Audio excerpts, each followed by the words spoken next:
High school sweethearts. Anybody that knew me then will attest to the fact that I almost immediately was head over heels in love with her. Kevin and Jennifer Kelley married in 2009. She is the most passionate and loving, selfless, giving, just amazing person. The all-American family.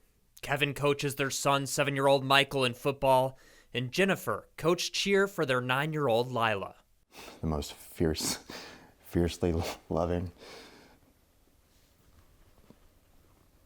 always there for anything for her kids. Jennifer made sure everyone felt celebrated. No one is allowed to have a birthday that isn't turned into a full-on, essentially national holiday. Jennifer, being a talented photographer, their home is a gallery exhibiting all of life's little moments. This is Kevin's favorite photo of his wife. Her eyes are just so passionate, so powerful in that photo. Those eyes always focused on her family and her faith. Her Bible. Cover to cover. Not a single word. It's not underlined. The ultimate study guide filled with annotations, underlines, and sticky notes. Jennifer Kelley died on April 18th when someone speeding on Broyles in Farmington hit her car head on. It's enough to make the strongest person question their faith. But not Kevin. Jennifer wouldn't let him, even after her death, when a pastor picked a verse to help Kevin find comfort. Of all the Bibles in the house to grab, they grabbed hers.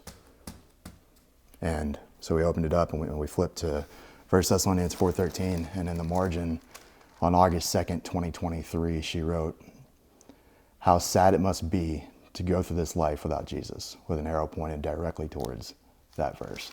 Kevin says that moment's one of 3 miracles he wants people to hear. Another involved his son Michael, who was in the car with his mom. Our son ran away, walked away from unscathed, a crash that in the natural he could not have survived. Anybody that's seen the vehicles, anybody that saw the wreck, there's no way he could have survived that.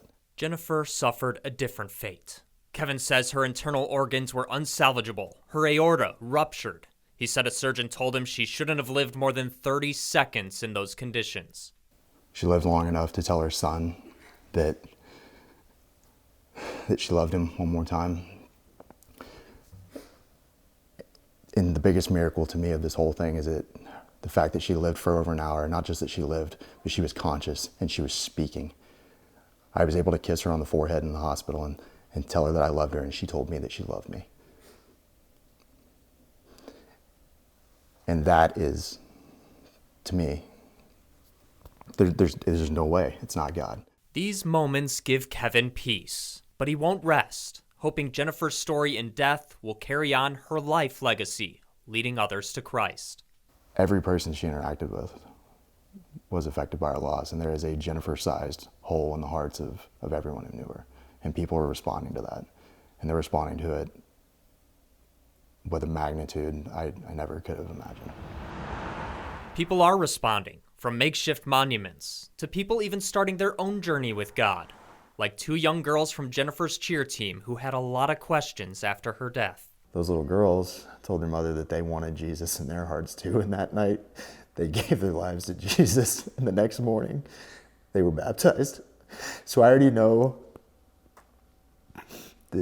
that's 2. I know I've already that through the sacrifice, through this heinous, horrible event, the Holy Spirit working through Jennifer